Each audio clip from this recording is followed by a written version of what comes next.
የኢትዮጵያ የልብ ህሙማን ህጻናት መርጃ ማዕከል ከመላ ሀገሪቱ በከፍተኛ የሕክምና ስርዓት የሚላኩልኝን ሁሉንም የልብ ህመም ያለባቸውን ህጻናት በነፃ ማከም አልቻልኩም አለ። ማዕከሉ ዛሬ በሰጠው መግለጫ እንዳሳወቀው ማዕከሉ መድኃኒትን ጨምሮ በሕክምና ግብዓት እጥረት ሳቢያ አሁን ላይ ከ8000 በላይ ህጻናት ወረፋ በመጠባበቅ ላይ ይገኛሉ ብሏል። በየዓመቱም ከ1300 በላይ አዳዲስ የልብ ህሙማን ህጻናት ወደ ማዕከሉ የሚገቡ ሲሆን ከነዚህ ህጻናት በአመት በቀዶ ህክምናና በደም ስር የሚሰጥ የልብ ህክምና አገልግሎት ማግኘት የቻሉት 650 ታካሚዎች ብቻ መሆናቸውን ገልጿል። ሪፖርተራችን ፍስሐ ደሳለኝ በዚህ ጉዳይ ላይ ተጨማሪ ዝርዝር መረጃ አዘጋጅቷል። የኢትዮጵያ የልብ ህሙማን ህጻናት መርጃ ማዕከል ዛሬ መስከረም 19 የዓለም የልብ ቀን በተከበረበት ዕለት በሰጠው መግለጫ ያለበትን የህክምና መሳሪያና የመድኃኒት ግብዓት እጥረት ለማሟላት በመጪው ህዳር 30 ቀን 2018 ዓ.ም ደጋግ እጆች ለልጆች በሚል ርዕስ የገቢ ማሰባሰቢያ መርሃ ግብር እንደሚያዘጋጅ አሳውቋል። መርሃ ግብሩ የሩጫ ውድድርን ጨምሮ ሌሎች ሁነቶች የሚካተቱበት ሲሆን በሩጫ ውድድሩም ከ4000 በላይ ሰዎችን ለማሳተፍ መታቀዱን ማዕከሉ ገልጿል። በዚሁ መርሃ ግብር ከ32 ሚሊዮን ብር በላይ ገቢ ለማሰባሰብና በጠና ታመው ለመታከም ወረፋ በመጠባበቅ ላይ የሚገኙ የልብ ህሙማን ህጻናትን ለመታደግ ነው ተብሏል። እንደምታስታውሱት ከዛሬ 17 ዓመት በፊት ይህ ሆስፒታል ሳይሰራ አብዛኛውን ወደ ውጭ ነበር ምልከው። አሁን 80-90% ወደ ውጭ ምልከውን አስቀርተናል። ከየክፍለ ሀገሩ የሚመጡትን ግን ደግሞ ማስቀረት አልተቻለም። አሁን ባለን ሪከርድ በአመት 1300 አዲስ ሪፈራል እንቀበላለን። ይሄ ቤዚካሊ ከምንሰራውን ከፍ ያለ ነው። ስለዚህ ቁጥሩ እየጨመረ ነው የሚሄደው፣ አስጊ ነው ማለት ነው። አብዛኛውንም በኢትዮጵያ ባለሙያዎች እየሰራን ብንሆንም አቅርቦትና ፍላጎቱ ጋር ግን ፍጹም መጣጣም የለም።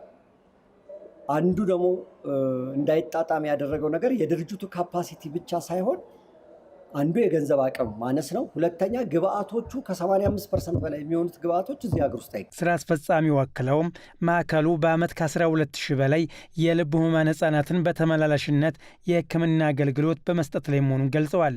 በየአመቱም ለ650 ታካሚዎች ነፃ የቀዶ ህክምናና በደም ስር የሚሰጥ የልብ ህክምና በመስጠት ላይ ይገኛል ብለዋል። በአጠቃላይ የኢትዮጵያ የልብ ህሙማን ህጻናት መርጃ ማዕከል ላለፉት 36 ዓመታት ከ9000 በላይ የሚሆኑ ህጻናት ነፃ የልብ ቀዶ ህክምና አገልግሎት መስጠቱንም አሳውቀዋል። ማዕከሉ በሚሰጠው የነፃ የልብ የቀዶ ህክምና አገልግሎት የህፃናቱን ጤና ከመመለስ ባሻገር በህፃናት እድገትና ትምህርት ላይ አሉታዊ አስተዋጽኦ ማበርከት መቻሉንና ወላጆችንም ከማህበራዊና ኢኮኖሚያዊ ጫናዎች መታደጉን ስራ አስፈጻሚው ተናግረዋል። ኦፕራሲዮን ያደረግናቸውን ልጆች ጥናት አጠናን። ትምህርታቸው ላይ ያለውን ኢምፓክት ድሮፕ አውት የነበራቸው በሙሉ ኦልሞስት አቁመዋል። ትምህርታቸው ተመልሰዋል። ካፓሲቲያቸው ትምህርታቸው ላይ ያላቸው ውጤት ጥሩ ነው። እንዲህ አንድን ህፃን ወደ በጎ ህይወት ወይም አምራች ዜጋ የምንልክ ከሆነ ያልደረስንላቸው ሰዎች ሊያሳስቡን ይገባል ማለት ነው። እስካሁን አልተረዳንም ሳይሆን እውነት ለመናገር እስካሁንም ከመንግስትም ከማህበረሰቡም ድጋፍ ውጭ እዚህ አይደረስም ነበር። እሱን እያመሰገንን ከችግሩ ስፋት አንጻር ግን ብዙ ርቀት መሄድ እንዳለብን በተለይ ስቴክሆልደርስ የሚባሉት እውነት ለመናገር በዳኑት ልጆች ልክ ነው ማመስገን የሚገባውና አሁንም ያንን አበርክቷችሁን እንድትቀጥሉ። ስራ አስፈጻሚው አክለውም እየጨመረ ከመጣው የልብ ታማሚ ህጻናት ቁጥር አኳያ እንደ ሀገር ነፃ ህክምና አገልግሎት የሚሰጡ ተጨማሪ 24 የልብ ህክምና ማዕከላት እንደሚያስፈልጉ ጠቁመዋል። የኢትዮጵያ የልብ ህሙማን ህጻናት መርጃ ማዕከል ሜዲካል ዳይሬክተር ኤሌዘር ኃይሌ የማዕከሉ የመድኃኒትና የግብዓት አቅርቦት ማሟላት ቢቻል ደግሞ ለተጨማሪ ለ1500 ህጻናት የነፃ የህክምና አገልግሎት መስጠት እንደሚቻል ገልጸዋል። ሁሉም ተቋም ማለት ይቻላል የመንግስትም ተቋም ውስጥ ቀላል የሚባሉትን ስራዎች ለመስራት ከፍተኛ ወጪ ስለሚያስወጣ የተወሰነ ክፍያ ይኖረዋል። እዚህ ግን ሙሉ ለሙሉ ለልጆች የምንሰጠው የኦፕሬሽን የኢንተርቬንሽን አገልግሎት በነፃ ነው ማለት ነው። ይህንን ስንሰጥ ግን ከፍተኛ የሆነ የግብዓት እጥረት አለን ማለት ነው።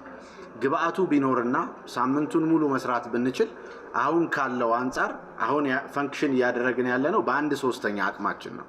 ስለዚህ ይሄንን ከፍተኛ ደራሽ ማድረግና እስከ 1500 በአመት መስራት የምንችልበት ኢንተርቬንሽኑንም ሁለቱንም ማለት ነው የደረት ሙሉ ለሙሉ ተከፍቶ የሚሰራውንም ማድረግ እንችላለን ማለት ነው። በሀገራችን ህጻናትን ጨምሮ 58000 ያህል ሰዎች በተለያዩ ምክንያቶች የልብ ህመም ተጠቂ እንደሚሆኑና ለህልፈትም እንደሚዳረጉ በዚሁ የዜና መግለጫ ወቅት ሰምተናል።